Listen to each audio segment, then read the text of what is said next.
I was never meant to stay in Nigeria. Men like me who are smart, ambitious, and hungry for more don't waste away in villages.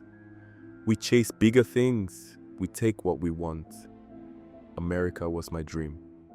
It was the land of fast money, fast cars, and real opportunity. I had tried the legal way, applying for visas and seeking sponsors. But Nigeria's immigration system was built to keep men like me down. So I made my own way. Scamming? That wasn't stealing. It was strategy. Western women were lonely and desperate for love. They wanted a fairy tale, a knight to sweep them off their feet. I gave them that dream. And in return, they gave me money. It was too easy. My greatest victory was Barbara Turner, a 50-year-old woman from Georgia, drowning in loneliness and eager for a man like me to love her. She was my golden ticket, the woman who would marry me, pay for my visa, my airline ticket, and my future. And once I collected my green card, I'd leave her behind like all the others. Truthfully, my heart only belonged to my beautiful Toyin, my true love, who was already in Houston studying engineering. I promised my village wife, Adiola, that once I collected my papers, I would send for her and our son, Deji. Yes, I had a wife, a real one. Adiola had been with me before the money, before the scamming. She had given me a son and endless loyalty. But I knew the truth. Adiola was a village girl. She didn't belong in America. America wasn't for her. It was for me. So I lied to her too. Once I arrived in the United States, I would wait for my green card and start fresh. I would take Toyin as my new wife and let Adiola believe whatever story made her stay quiet. She would be none the wiser. The first few months in America were easy. Barbara worshipped me. She cooked for me, cleaned for me, and looked at me like I was her entire world. She had no idea that every time I kissed her, I was thinking of Toyin, or that back home, Adiola was raising my son alone, waiting for a promise that would never come. I was already planning my escape. Once my papers arrived, I would run. Barbara was a stepping stone. She would cry, of course. But that wasn't my issue. She had served her purpose. I was days away from freedom. But then, something happened that shouldn't have been possible. When the day finally arrived, Barbara left to go with her sisters to the casino. I quickly packed my things, grabbed my documents, and walked out the front door. And ended up right back inside. I frowned. No, that didn't make sense. I had just walked outside.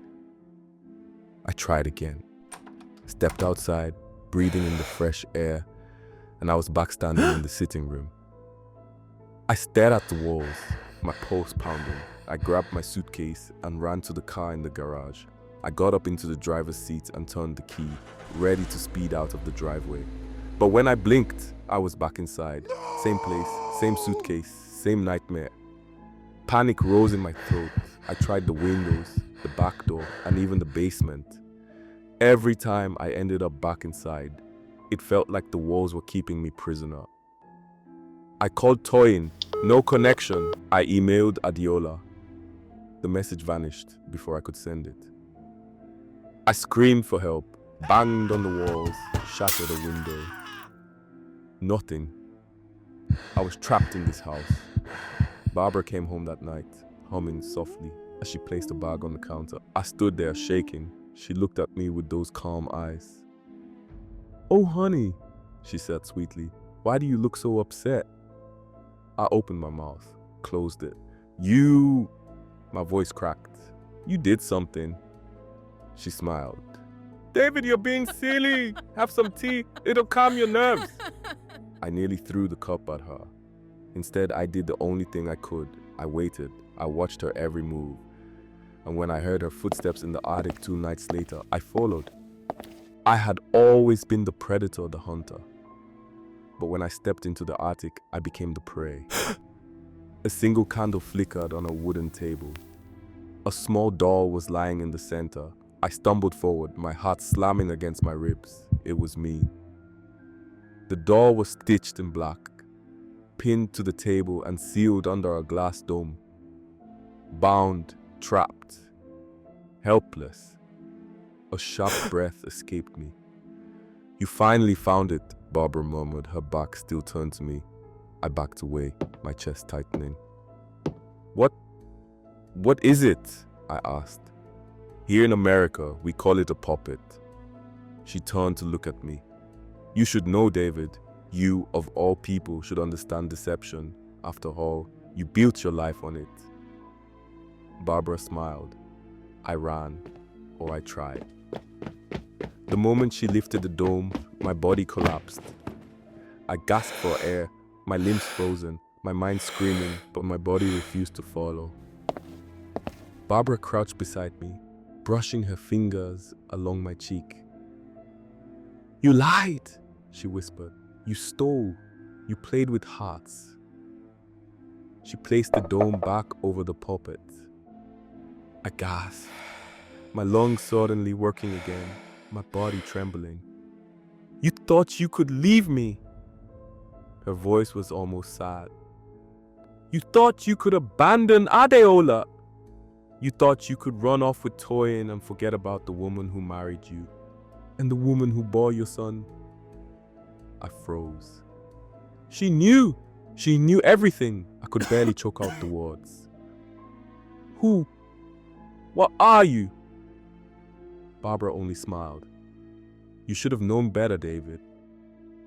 She leaned closer, whispering the words I've always known deep down. Scammers always pay their price. Days passed, then weeks, then months. Barbara told the neighbors I had returned to Nigeria. My social media accounts remained active, sending vague replies. But the truth was, I was still here, inside this house, trapped, forgotten, powerless. And in the attic, behind a locked door, the puppet sat beneath its glass dome, sealed, unmoving, a prisoner of justice, forever.